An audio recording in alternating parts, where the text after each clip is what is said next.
Good morning, good afternoon, and good evening, depending on where you are in the world. Welcome to yet another session of inspiring conversation. As always, you can, if you want to see previous episodes, then you can find us on YouTube, Spotify, LinkedIn, Facebook, Apple. Just use Dr. Google or Mr. Bing, and you will figure it out.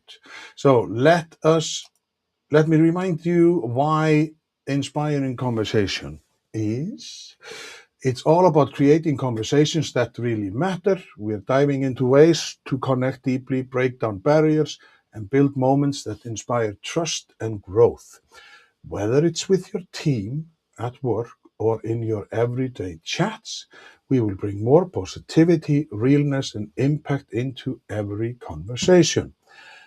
As always, I am in Iceland, in the beautiful town of Kópavogur, the second largest city in Iceland, with 40,000 people. So we are could we say, a naval in the US? We are a sea village in the UK or whatever. So welcome to this episode. And today, my guest is a marvelous man. He is from the US.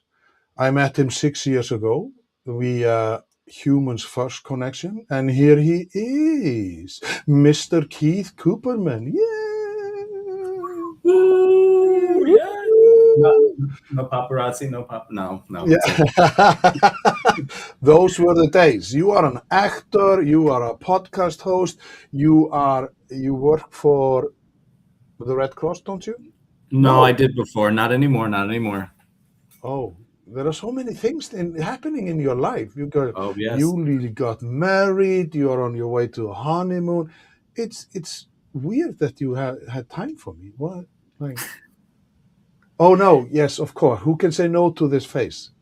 Yeah, of course. No. Yeah. Yeah, it's been a while, definitely. Yeah, it's great actually being here with you today. I know I've been watching your show and wanting to be on an episode ever since you started it. And thank you for the invite. I don't know how many years later. Gosh, no, I'm just joking.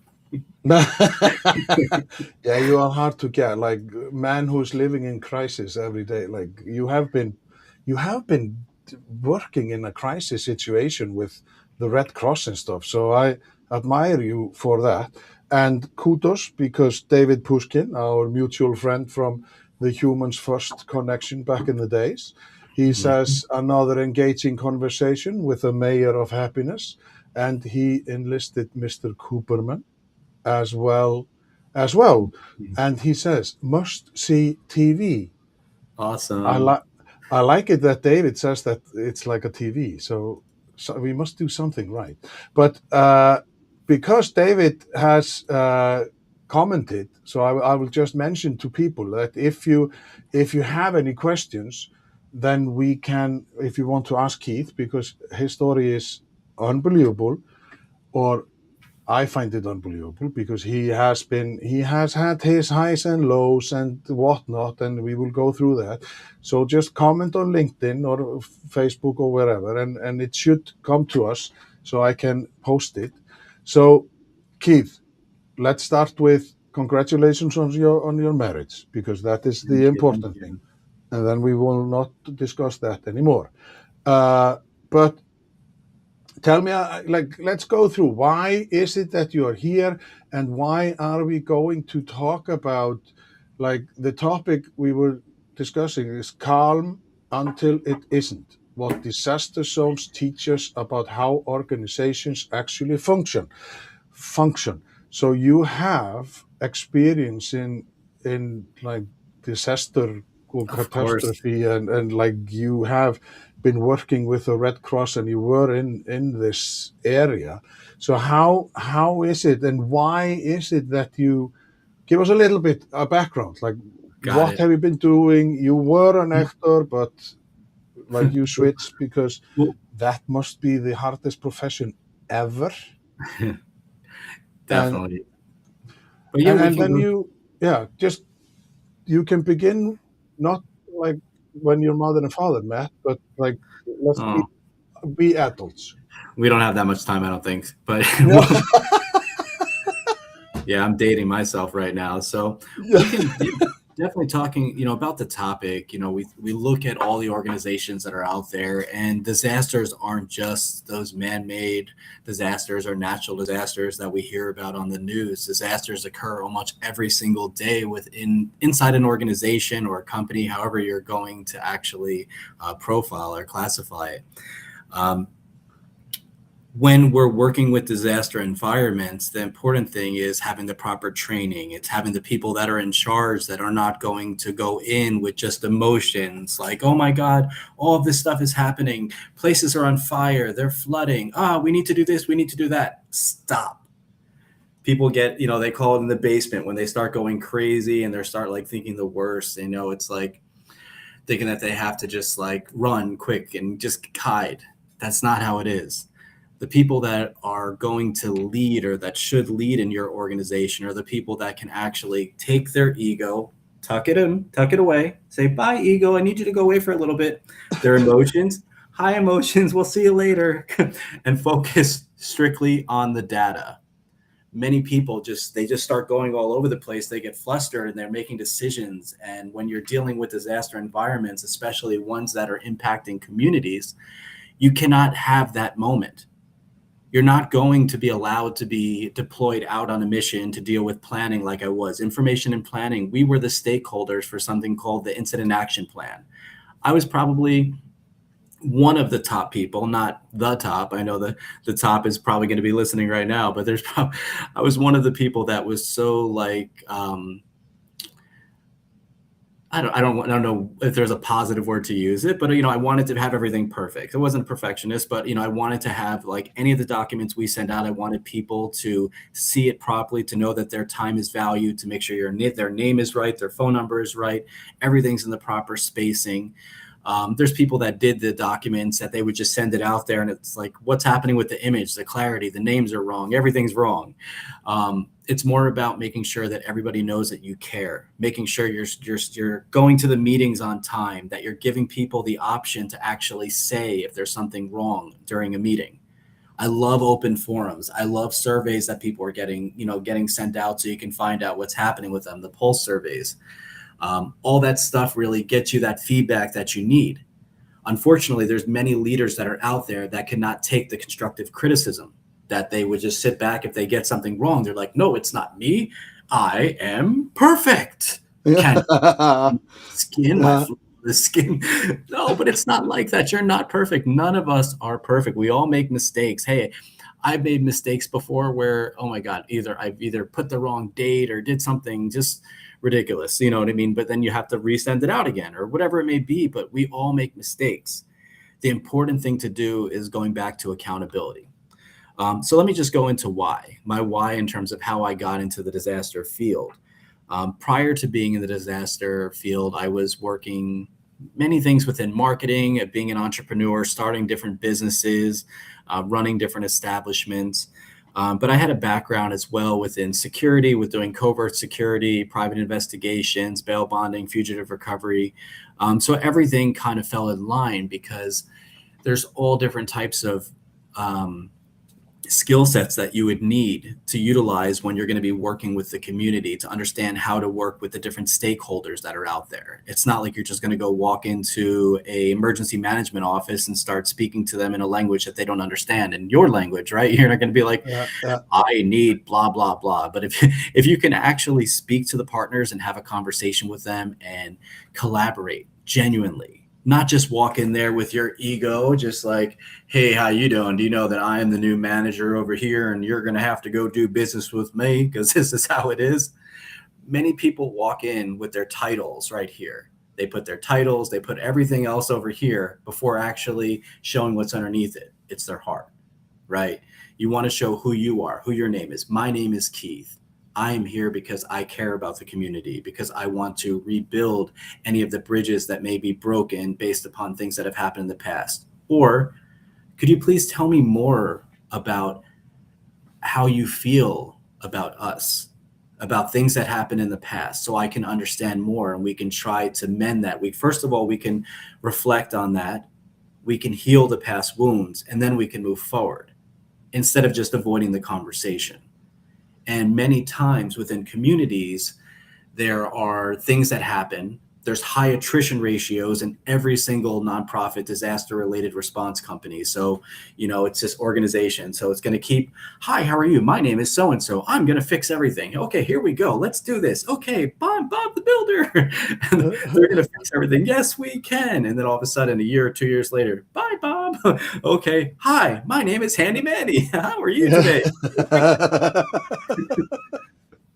So that happens. It's that cycle. It's a continuous cycle that keeps occurring within any of these organizations. And I once had a conversation. I was deployed out to Texas, and I was curious. I had asked the person who was in charge of the region, and because I was really good when it came to community relations, and I had a huge book of people. I had a huge workbook of all the different organizations, and I was like, well, why don't you have this? And they're like, do you know how many disasters we respond to on a daily basis? Do you know how many higher level things? And then with that attrition ratio, when you're when you're responding constantly, there's no time. And then when somebody leaves, that stakeholder leaves, in the past, that data went. They may have shared some of the data, but then you're not thinking about it through the other lens. The other lens is the same attrition that you have, they have.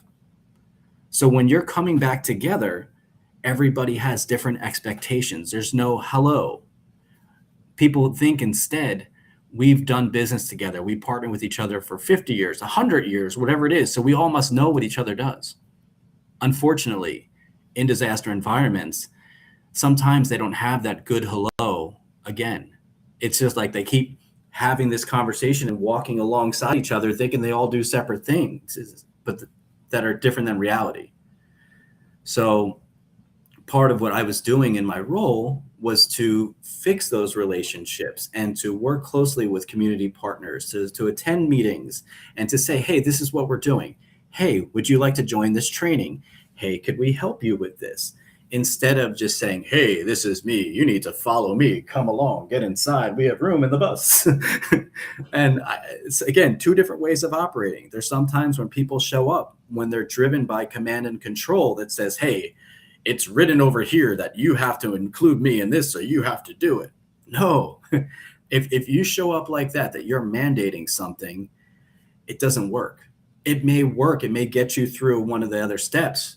But when it comes to people actually feeling comfortable about wanting to have you there, about really wanting you to be a part of the foundation of their relationship and their planning assumptions, they don't want you there. They have to have you there. So it's almost like marriage, right? Yeah. So people get married for many different reasons. But if there's love, if there's feelings, if there's emotions that attach, it's something that's going to be different, that it's more of like a strategic marriage that people are having based upon their parents. They're at separate levels and they're supposed to join. It could be a Romeo and Juliet thing. Who knows? But I think it's just really important for you to have that commonality, that you're all coming from the same place with no ulterior motives. You're coming in there just saying, hey, I really want to help you. I want to help you build. So when I got into the disaster world, it really wasn't really meant to be in the disaster world. I started working with the organization as a volunteer. I was a community volunteer leader. It was a brand new program where I was like a free version of an executive director. The cool thing about it is that I got to work in the national headquarters. So I was trained by the top trainers. I got to go to all the beta training for everything. While I was there, I wanted to understand more about everything. You see, the first event they put me at, this community event, someone came up to me and was asking me questions about the mannequin and compressions and all this stuff, because I was next to one of the dummies that they had, there's the CPR tools. I had no clue. I knew nothing. I have the picture still. I'm like, Yeah. I knew mission. That's it. Is it still this 30, this 30? So that week I felt so out of place. I went home, I signed up for the course for the trainer, or just to get my CPR certification. And the week after, I got my CPR certification for becoming an instructor. I was training on Fort Belvoir in Virginia. I did both of them because I needed to know. After that, I felt like I did not want to ever be put in that situation again. So I kept taking more and more training and training and training and training and training. Then when we were at a lot of the board meetings, people were asking about disasters and when is that box truck being used? I don't never see it being used. And I'm like, hey, let me sign up to become a disaster responder and let me figure out when it's used and what's happening. So I started going out to regular home fires that were occurring on a pretty frequent basis. And, after doing that, I winded up deploying out to a really, oh my God, such a devastating hurricane. So it was Hurricane Harvey in Texas that destroyed so many houses and lives. I was deployed out there for 2 weeks. And, I remember we flew into Austin, I believe, and then we took a bus down to Houston. And then I had to drive out to Port Arthur and Beaumont in Texas to work on something called the Hurricane Harvey Independent Assistance Program, where it was nothing like that was ever done before in the past. When we got out there, we were dealing with community members that were either displaced and living in different cities that were coming back into the city so they can get support. We had, a lot of miscommunication going on out there because there's so much. Communication is the worst thing when it comes to a disaster. Basically, in any organization or company that you work with, the number one thing they're going to say the issue is communication. So during a disaster, you can only imagine. But, we had like the National Guard supporting us, everybody like doing security and whatever else like that to make sure all of our team members were good. But while the program was going on, the program, had some issues because of the influx. If you can imagine how many people were signing up to get support when there was devastation across the whole entire, area in the state. And, then you're looking at the variables that exist. People think just because you have a phone, right? I have a phone right here, right? You think that everybody has a phone. You have an email address. You think that everyone has an email address. You think everyone has all this other stuff. And the thing is, they don't. So when systems are built, when they're put together, we really have to step back for a moment. We have to think, who are our demographics? Who are we trying to help? Sometimes the answer is unknown. And that's a lot of things that we face being on the ground there. So because all that was happening, the program was basically closed for a little bit. And they sent us out on the emergency response vehicle. So I was feeding people throughout Houston, Texas. And that was the point. That was it. It was just like, that was the point where I got to see the mission. You get emotional. I get emotional. Is this a kind of memory that just, it is in your head? Like when I see pictures of Hurricane Katrina in New Orleans, it's just horrible. Yeah. I think, it's the emotional point because it was the part that was like the aha moment. That was the why. The why was seeing the mission. Like I worked on training, I worked going out to simple fires, but to see something that was basically that devastating and to be able to make that actual impact, to see people coming out and thanking you. People were thanking us for feeding them. But is it? I think you are very well connected to your own emotions. But it is because I can't. We have this troop of volunteers who, like when the earthquake in Haiti was back in the days, that instantly they just went and were helping people, and you can't fathom what they go through. Because in a crisis, you never know who reacts. Like I can be composed, like you have been describing, like, and I can be like, yeah, I can handle this and that. But when it comes to the situation, then I will crawl under a table and cry, or I will just disappear, because you never know who steps up and says, we need to do this, we need to do that. And I agree. No, and I could be that person. I was that person. I still am that person that I could do it if I needed to. If I was in front of the people, I can do whatever I need to do, right? But then when you're thinking about these experiences, when you're thinking about these life-changing moments, because that was my moment. That was the moment that I said, this is what I want to do. I'm going to step away from the business that I was building up for 5 years and doing all this other, planning for it and proof of concept and FDD documents and all this other stuff to get the franchise ready to go. And I realized that this was my calling.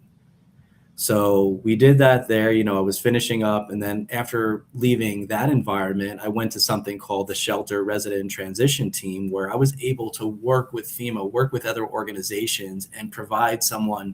There was one client that I remember that she had a brand new mother. She had a newborn child, and finding her a place to go live at, looking at some of the websites that were open and within Houston and getting her the funding and just doing all this stuff and making those connections for people. There were people that needed to go to Michigan to their family members on a bus. They needed tickets. It was trying to figure out, how do we put all the pieces together?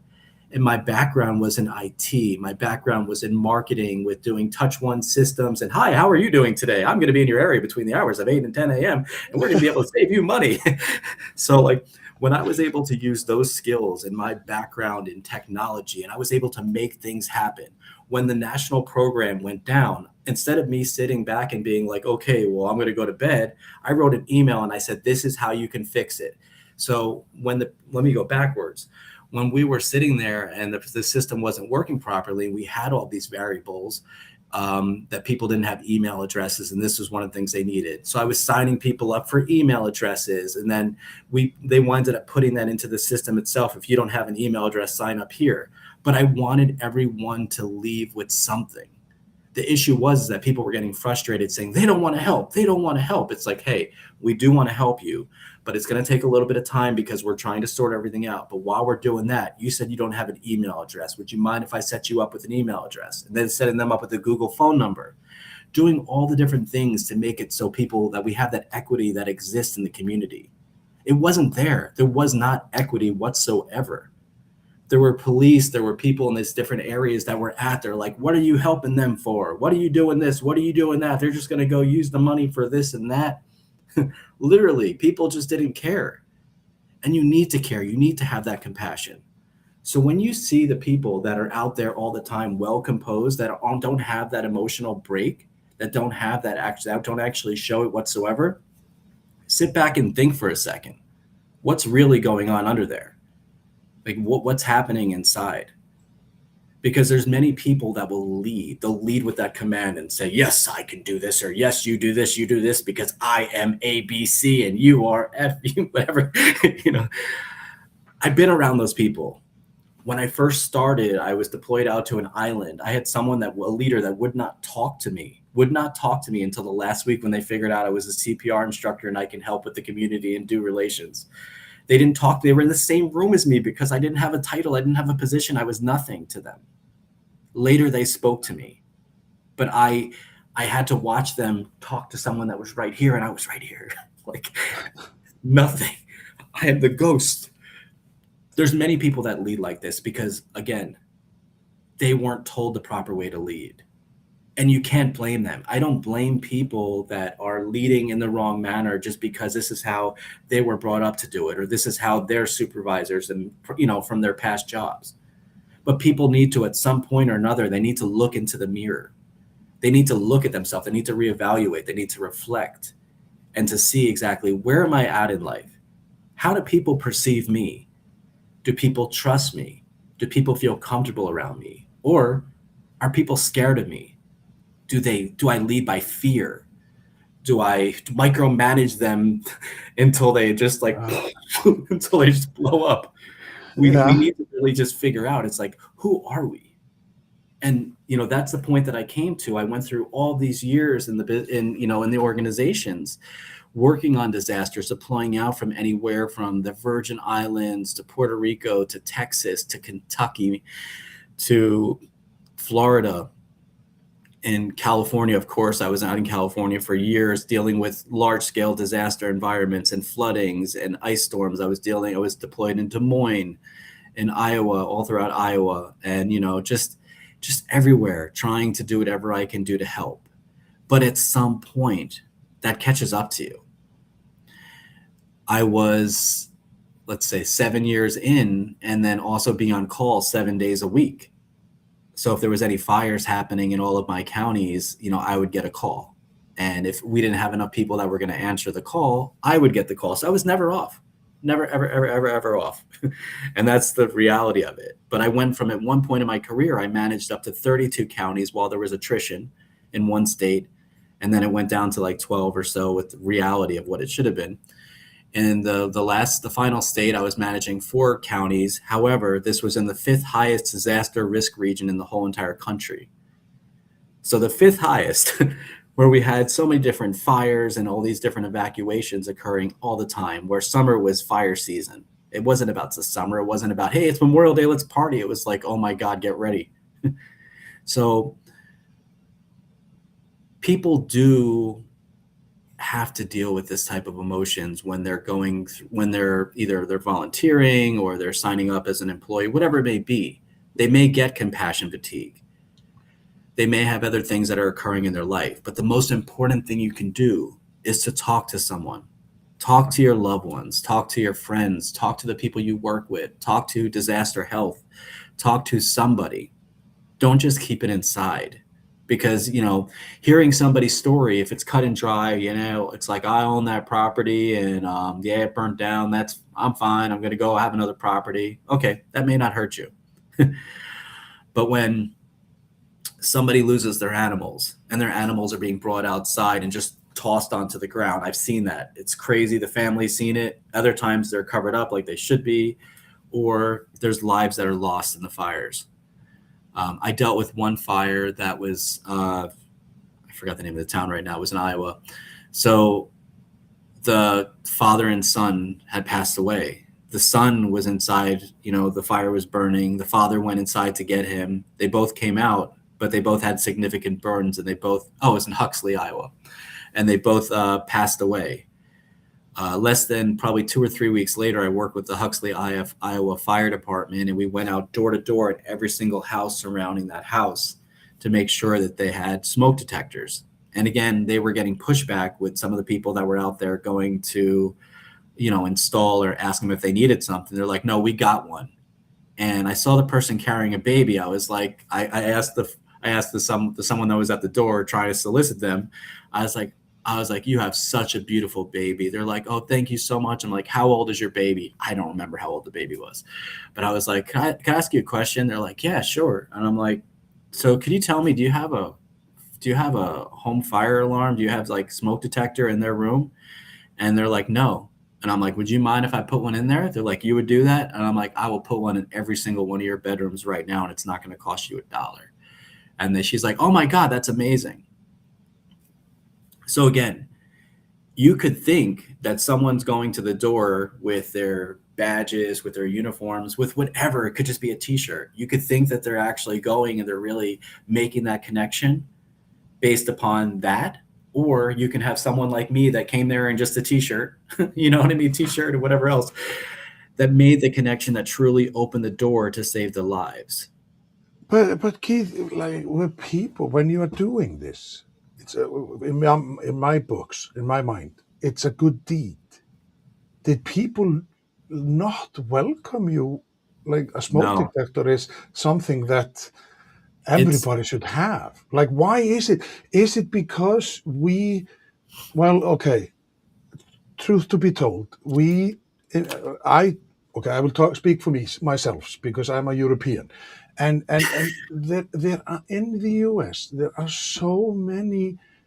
It is this distrusting people, or like, who are you? Why are you here? Whereas we ask questions in Europe, like, why? Like, okay, yeah, welcome. Like, oh, yeah, you're talking about fires. Like, yeah, I haven't thought about it. Okay, yes, give me one, or I will pay for one, or whatever, because of course, they try to have them as at a minimal cost so that everybody can have them.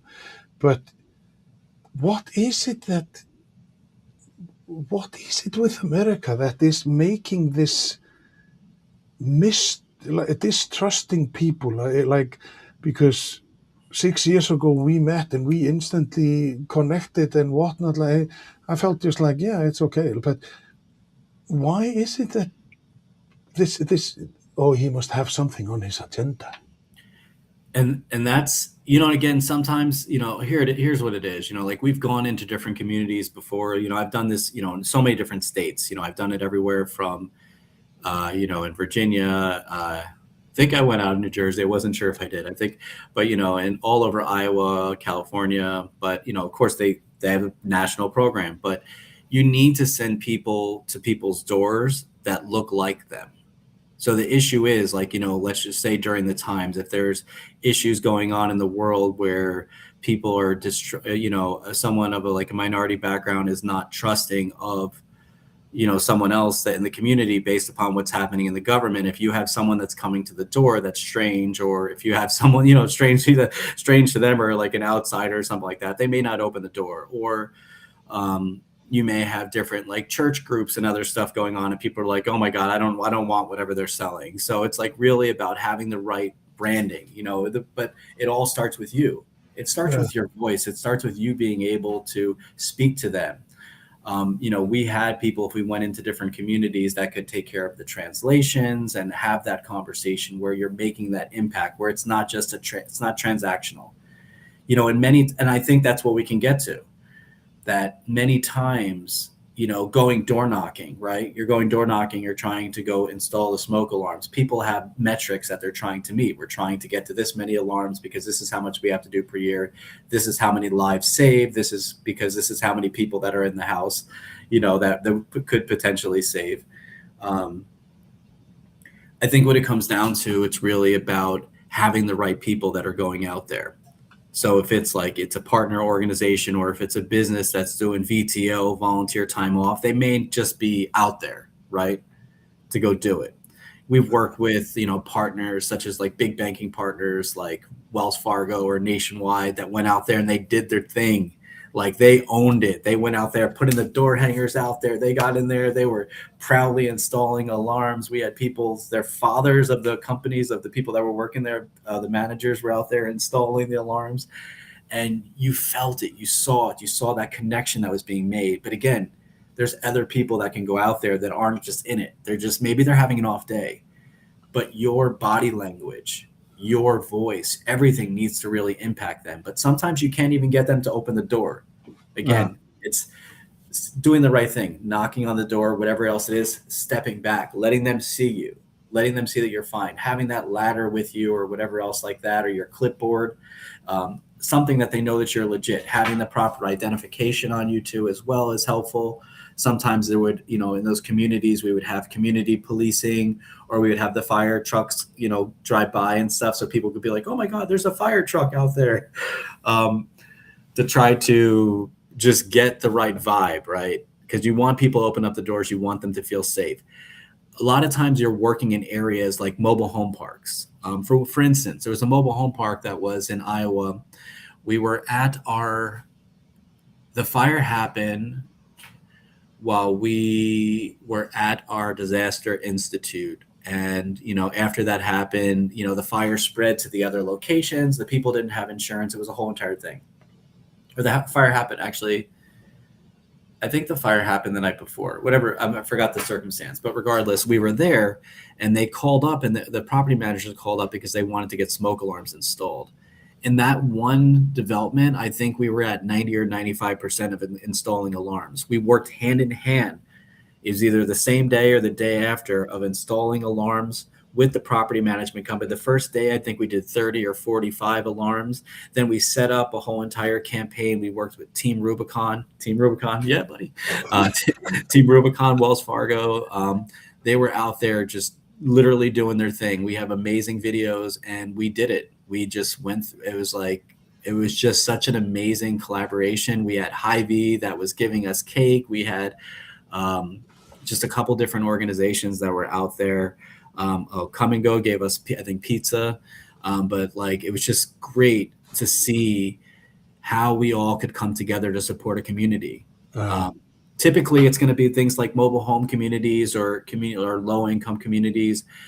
In my past role, this was really cool. We did something where we have like training that we can train people on how to escape if there's fires too as well. So we were able to do senior, like they weren't assisted livings, they were just senior homes itself. So they were still like free to go and like, doing everything by themselves. They didn't need like monitoring. So we were able to train everyone in the whole entire complex. I was there for like a whole week. I believe it or not. I was like every single day. I had the best food too as well. Thank you so much. Um, um, but we got to like, I have the most amazing pictures on my phone that pop up every now and then, but like just to train the people that are there, to let them know where the devices are and how it would work if there was a fire in their area. Because there's so many questions that people have. Then people would ask, well, why are you actually helping them? Because they're just going to forget it tomorrow. And my pushback would be, really? You don't have loved ones? You don't have loved ones that could be in this situation? Don't you think they should know exactly what's going on? And they may forget. Not everyone may remember, but so many people were coherent, and they were asking, they were greeting us, they were seeing us out in the community, and they were seeing us at the local food store and be like, thank you so much for the training that you gave me. But it's about thinking about the people that are impacted when a disaster comes. When a disaster comes, who's going to be sitting in a shelter? Think about it. Is it going to be the people that can't afford another place to go to, most likely, right? Is it going to be the people that have handicaps, right? And it's going to be the people that are older. So it's going to be anyone that could be technically disabled. Um, they're all going to be there at the shelter. These are your clients. The people that have tangible, that have funds, right? They're going to be at a hotel. They're going to be at the friend's house, the family's house. They're going to be using their insurance, and insurance is going to go pay for whatever disaster it is. So when you're trying to figure out how to help people during blue skies, that's when there's no disasters that are occurring. You need to help the most vulnerable populations first. It's the first thing you can do. Also, make those relationships. You don't want to shake hands with someone during the middle of a disaster and say, "How you doing? I'm here. I'm in town. I can help you out. You just we're going to be doing this, and I need you to do this for me. If you can't do this for me, I'm going to be really upset for you because we need this by 12 o'clock. Do you hear me? 12 o'clock." But there's people that have these conversations, and they shake hands, and they expect people to run and jump and hide for them and do whatever during the middle of a disaster. And that's not how it happens. You're going to be successful when you go through the proper planning.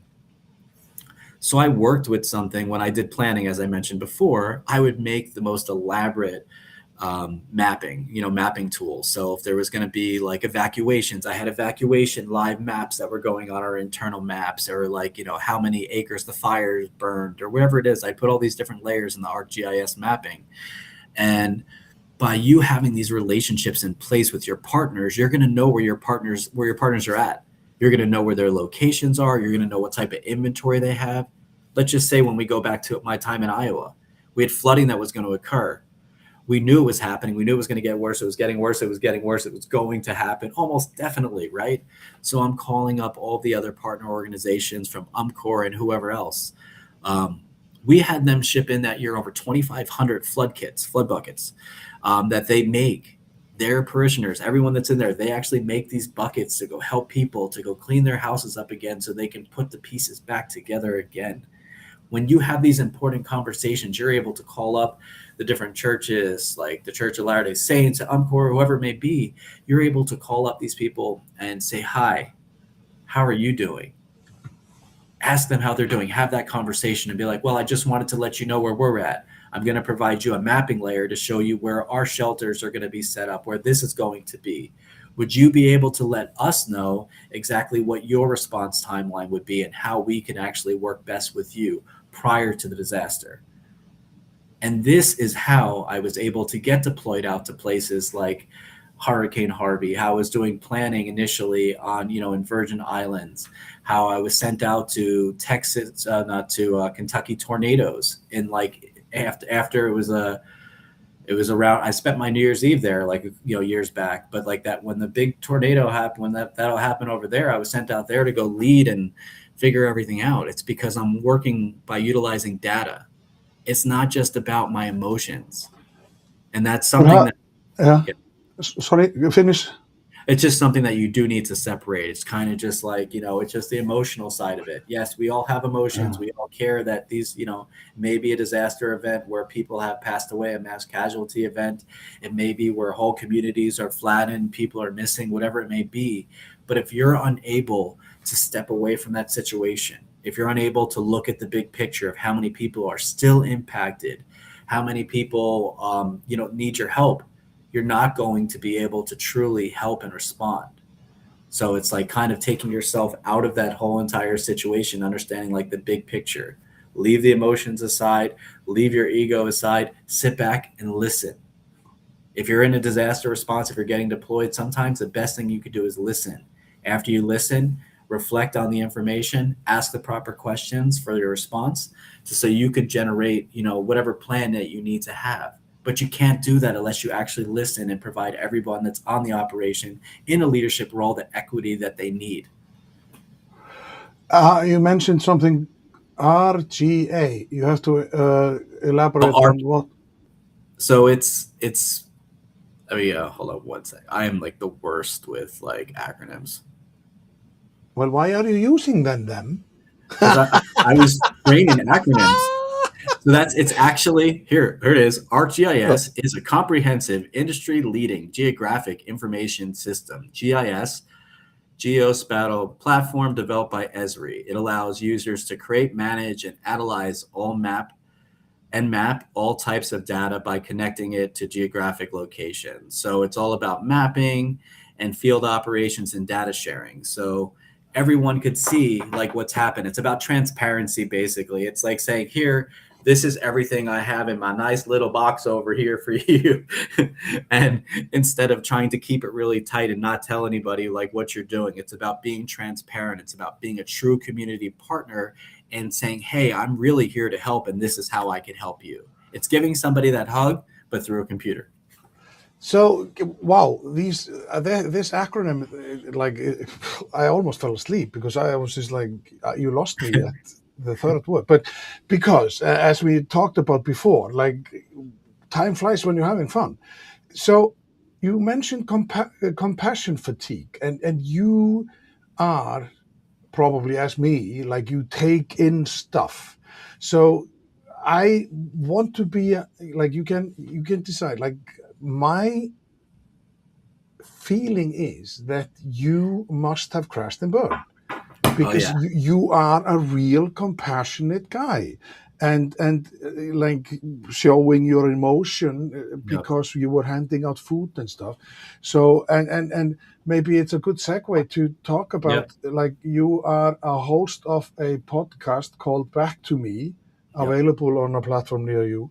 um, uh, so what is it that, because if I remember correctly, when we met 6 years ago, you were in a, like, you were not sure where you were, like if you were going south, north, west, east, like Yeah. you were very diffused, like you didn't know, and you just reach out to your kid, and like there were so many things that Yeah. was inside your brain. So, and now 6 years later, how have you, like, because of the podcast, like how have you worked through this? Because Yeah.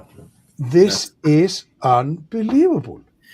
so great. Yep. Great. I remember that time very well. It was like, we met during, the whole like beginning of the COVID, COVID, and yeah. COVID there, and people were wondering what was happening. At the during COVID, I was actually deployed to the State Operation Command Center in Iowa. I was working on interventions with all the directors in Iowa, and I had actually, it was mission tasks for, there was something called Test Iowa for COVID, where we supported the Army National Guard through a partnership with Hy-Vee for doing feeding for all the Test Iowa locations that were out there, and also working hand in hand with Community Family Youth Services in Polk County to provide feeding and also comfort kits and other items for the people for the people that were just had displaced from housing, that they had them separated, trying to make sure that they can have their intervention to stop the spread of the members of the community. So I was going through all of that while people were trying to figure out, like, go to the get food or something, something simple, like, like trying to go do all that. And then realizing that my son was going through his, like, first year of school, or, it's just trying to freshman year, and trying to understand more about how I could actually be there for him and I could help him. And, when I had left my role in Iowa, a remarkable thing happened. It wasn't really remarkable, it was horrible. But that same night, there was 2 level 3 fires that occurred. 125 people were displaced in the community. And I looked up, I was like, God, I'm sorry, I gotta go. But it was the craziest thing. So all of a sudden, I was a director of an operation, and we worked hand in hand with every single organization within Polk County to bring everyone through recovery, all members, within, it was like 2 or 3 weeks. Literally, it was such an amazing response that when I had left, the director was saying, "No, you can't leave. This was just an amazing response. Thank you so much." Like, we had we had meetings every single day about every single person that was in hotel sheltering to see how we could help them. Every day, everybody was on board. We had a meeting. And it never works like that. There's always that barrier that exists, that people don't share data, they don't do everything. But when you're all working together, when you have people from all different agencies that are coming together to support each other, in that collaborative action, you get through it. And that's what we did. We knocked that out. We knocked that out so quickly. I was so happy because we were one of the first operations that went out there for sheltering during a COVID environment. I did crash, I could tell you. Almost. Well, it wasn't really crash. I was like, I knew I was going to crash, and, because I was just dealing with so much and I had to leave.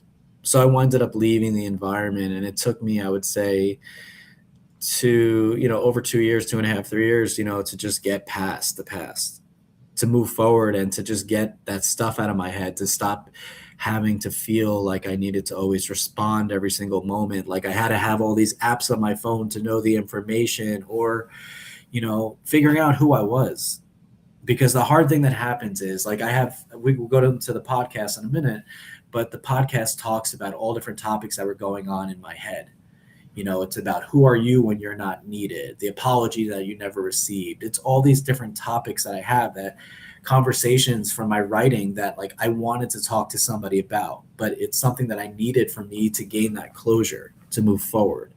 And it was kind of expressing, not kind of, it was expressing, I don't even know if you feel the word there, but I was expressing the emotions that I went through and trying to explain it in a manner where I could resonate with other people that are out there that could have gone through similar situations. Again, like you had mentioned, being attached to being able to at least express your emotions, or understand exactly, be comfortable with expressing them, is important.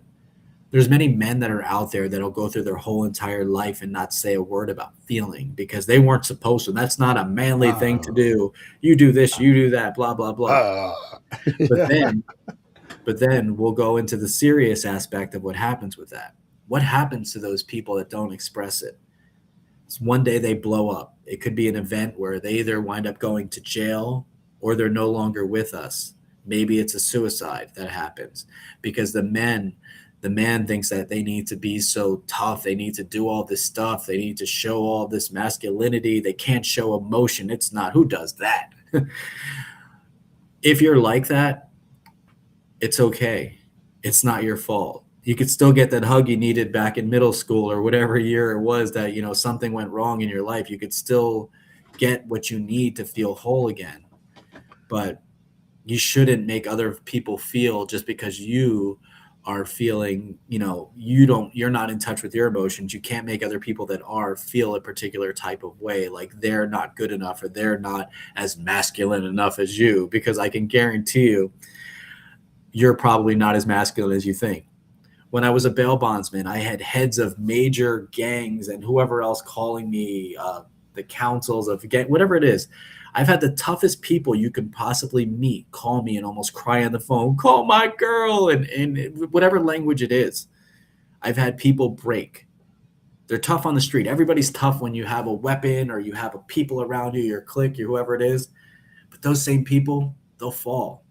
I don't get intimidated by somebody walking around because they're jacked up. They have all whatever the muscles out, meathead, whatever it is, the people with the weapons, whatever it is, because the real people that are going to do something to you aren't going to show you the weapon. They're not going to show you any of their body or something like that.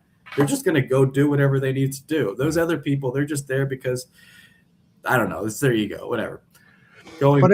And yeah, it is just important that we address that no matter what, talk to somebody. Yeah. Because it is the general notion of you have to show, we are not allowed to cry, we are not la la la la la. Just, and I just get in touch with somebody, anybody, whomever, whatever. Just do, like, because you have something to give. There is a reason why you are here. Yep. And, in the US, I don't know which other countries too as well, we have something called 988, where it's 988 is the suicide and crisis lifeline. It's in English and Spanish. It's available 24/7. You can call, you can text, you can chat. There's many other services that you can actually go through, but I would definitely reach out to someone, because the main reason why I made the Back to Me podcast is because, I went through so many different stages. I wasn't at that point, but I went through a lot of stages where it just I felt like I didn't want to be around people. I looked different. I gained weight. You know what I mean? My weight fluctuated so much, throughout that period of time. When I actually wrote a song called Back to Me, which is in the podcast itself. And that's when I truly felt that one day, when I was walking past the mirror, I'm like, I'm back. I'm back to me. So it's like you all go through that stage in life. We all go through something, we're all going to be going through changes. Like we grow up, we think our life is going to be a particular way. It may not be that way. We graduate college or whatever it may be, or trade school or whatever it is. You think your life is going to be a way after that. You get married or you get divorced. At each stage of your life, something changes. And that's an important time for you to sit back and take that time to reflect, to understand exactly who you are at that time and day. And I had to take that time. I took that time for myself. I took that time where I couldn't really be in a consistent relationship. I couldn't show up. I wasn't the person that would be a good partner. And anyone that I was, talking with or friends with, whatever, I let them know it's I can't be that person. You have to love yourself before you can love somebody else. You can't just jump into a relationship when you're broken. You know what that's called? It's called trauma bonding. When two people are just broken that are coming together, nothing is really happening. You're just bonding over the trauma. You're talking to each other every day. Oh, life is miserable. Everyone hates me. I hate everybody. This isn't happening. My life is never going to change. That doesn't help you move forward. When you want to move forward, you need to really, truly reflect. You need to understand who you are right now, who you'd like to be in the future, and which people you want around you. Many people, like my good friend told me when I was younger, I was this 20-year-old hothead, used to do club promotions, used to do all this other stuff like that, walking around, look at me, look at the labels I have, look at the clothes I have, look at the car I'm driving. It wasn't my car, it was my parents, basically, they financed it for me, but we're thinking we're someone else that we're not. And at that point in time, I didn't understand who I really was. But when you're able to just get back down to understanding who you are, why you're doing things, why you're buying clothes that have a particular label, and you're trying to impress people with all this other stuff, it's because you're insecure with what's going on inside. Right now, I'm comfortable if I walk into a Walmart or walk into anywhere and wear whatever plain black shirt. I don't need a logo. I don't need anything sophisticated that's out there. I just need to go out there looking like me. Once you're comfortable with yourself, then you can be comfortable being around someone else and truly show up for them as a partner. You can show up for your family, your children. You don't want to look at your children every single day with some just bad vibes, bad juju, bad energy. You want your children to feel safe when they're around you. And again, I had those moments where, even talking to my son, it's like I didn't want to sit back and tell him what's going on or how I felt. I didn't want to worry him. But it's like after I felt better, it was like, okay, well, let me tell you, this is what happened, instead of just bringing problems to the air. The difference between people, like, there's, like, even in business, where we'll wrap this up, we'll land this plane, but the difference between many people that find problems, it's about finding the problems, but also coming up with solutions too as well. And anybody can find a problem. We can find a problem with everything. This food is not cooked good enough. Did you see the color of this? The waiter did not come quick enough. This drink is really not that cold anymore. There's people that are always going to have an issue with almost anything that comes across their path because they're perfect, or they feel as if they are, or they And feel entitled. entitled. Yes, but I feel that at some point in my life, yes, that was me. That was me in my 20s, like my early 20s. I was the postcard for entitlement. But, as you grow and as you work and you build your own businesses and you learn about how hard it is to go buy things, you can't shop at Nordstrom's anymore because you can't afford Nordstrom's. your mommy and daddy can go buy you stuff, but you're not the one that can afford it. I learned very quickly that I probably had to shop at the dollar store. So, like, a dollar store became my best friend. But, it's really about understanding who you are at the different stage in your life. And that's all I can say to anyone is, regardless of where you are, what position that you're in with work, disasters could be anything that's happening in your personal life going to your professional world. Just breathe, give yourself grace, understand that this moment will pass. As bad as the moment could be, the moment will pass. You will get past it. And reach out to your friends, your loved ones, your community members. Develop community before an event actually occurs. Get outside of the box. Get outside of the computer. I know we're on computers right now, but it's important to breathe, to go find things out to do in nature, learn about things that are happening. And if you are looking for help in your local community, there is a website you can go to, which is called findhelp.org. And you can just type in your zip code and you're going to be able to find different types of community support that's out there for you. And it's best to learn about it prior to disaster actually occurring. I also encourage anyone to volunteer with your local nonprofit organization. There's plenty of them out there. Disaster response is always needed. Volunteer with your local disaster response organization, or it could be within your church or your faith-based community. There's plenty of organizations that have internal disaster committees. If you're working at a job, they could have opportunities for volunteer time off. Please make sure that you opt in to support some of those organizations that are out there, because they definitely need your help to work with campaigns like we mentioned, like the home fire campaigns, or putting together different types of necessity items that people would need after a fire. Again, go out there and help. We all need each other. Community is built one by one by one. It's not built by just you talking about what's not happening within your community. It's built by your actions. It's built by you recognizing there's an issue and saying, yes, this is what I'm going to go do to help fix it. But how is it? Do you visit like organizations or businesses? Because I can thoroughly see that you can mirror this subject to companies. Because if you don't talk about the problems in the business, and when the business hits a low, all-time low, then it's too late to start fixing it. Yep. So do you visit, like, can you see how you can mirror this to a company or to a businesses and say, be prepared? So that's a great question. And that's, the organization I was with before, they had programs for be ready, that you would actually work hand in hand with the local corporations, and you would go in and they would get points and all different types of systems for them putting this planning in action. So yes, I definitely would say to work with your local organizations.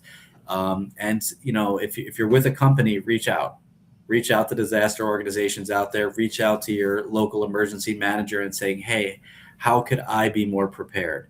how could I have the proper maps that are out there? So I'm going to get the alerts like the code red alert or whatever it may be in your area, so you can get an alert if there is an evacuation. Don't just sit back and say, I don't know what to do. Download your local applications that are out there on your phone. Again, I'm not here to promote any particular application or organization. This is a general conversation. You could reach out to me directly, and I would love to assist you or your company with any information that you would need.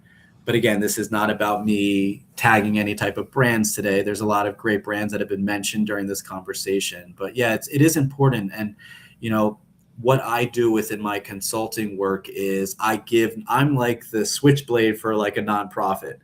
So like I'm able to really help and to give them the edge. So instead of the nonprofits just being taken advantage of, I'm able to come in there in the back door and help them out with any of their marketing, with any of the communication issues, with brand management, with building collaborative communities, and also helping them with operational aspects. So that's what I do in terms of consulting. So if you are in the nonprofit space and you're looking for someone to come in there and you're looking for them to help you really build, I'm sure I can help you. We have plenty of tools that are out there right now. We're actually building a CRM.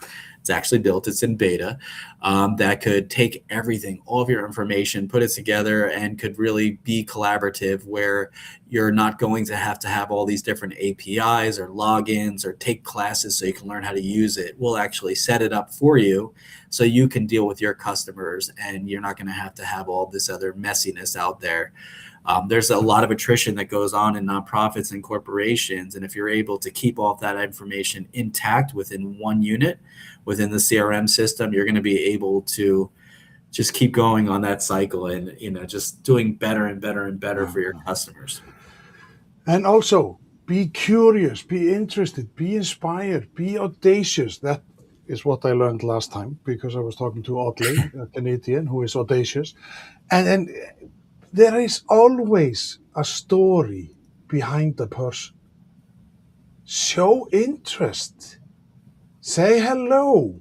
Like, it's not only your employer, but I'm paying you money. Talk to people. Get to know them. And show interest. But, okay, www.keithkuperman.com. That is your website. And people can find you on LinkedIn and Facebook. Yep. Although your Facebook, you will get better on Facebook, because you promised me today that you were going to do some work on your Facebook. Yeah, my Facebook right now, I used to be an actor, so I used to be a true crime TV actor on like many different shows on ID Channel, on Netflix, on BET, TV1. So just typically playing a cop. I think I was a bad guy once on TV1. I kept trying to be a bad guy. They were like, no, you look like a cop. And I'm like, all right, fine, I'll be a cop. So I got you are a nice guy, Keith. You are a nice guy. I was. So I am. Yes. Yeah, so yeah. I was going like, what are you? You was. You're like, what is happening? No, I'm still nice. I was in Home Depot for the health and safety videos for Home Depot for 2 years. So anyone that went through Home Depot throughout those years, they had to watch my face in a bunch of these different videos and a bunch of fun. I was even in a Bollywood film, which is really bizarre, but a lot of interesting things with my life. I'd love to continue the conversation with you sometime in the future, and maybe we'll have a part 2 of like diving into something else. 2.0 Bollywood years. 2. I that is an image I can't get out of my head. But okay, people, check Keith's podcast Back to Me, because I think that is, you never know if you resonate with the topic and whatsoever, and just check it on Spotify, Apple Podcast, available on a platform near you. I love to say that, even though it's not correct, but close. So, Keith, it has been a wonderful experience, but just before we shut down, like, next inspiring conversation is next week with Scott Trumpold, Thursday, 4th of June, and we are going to talk about the black box at work, why employees stop trusting how value is decided. So that will be an interesting chat. And Keith, I am so happy that we met 6 years ago, because And we have been on and off, like just texting and Yep, whatnot, just to know where we are at, because it's good to have somebody to talk to. of course. And I think that just find the person that you like, you can trust and you can talk to, and just, yeah, just open up. And as always, people, be curious, be interested, be inspired, and be audacious, because that is life. And like Keith, just, it's upwards and onwards, isn't it? If you go down, then you go up, and that's the cycle. So I thank you from the bottom of my heart, Keith Kuperman. Thank you for having me here. Thank you, anyone that's watching, community. Just remember, take Ah, care. Just please, just make sure if you do need someone to talk to someone. Check out the Back to Me podcast. Hopefully, something resonates with you. And again, feel free to reach out to connect. Just realize that whatever your situation is right now, it's not the permanent situation.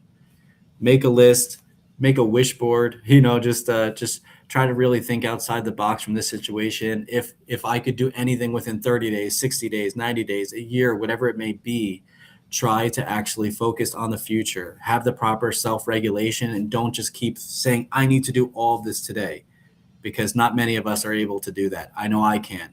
I need a long-term plan. Listen, it took me 2.5, 3 years just to get to where I'm at right now. And I'm thankful for each and every moment. Appreciate you being here with us today. Looking forward to talking to you in the future.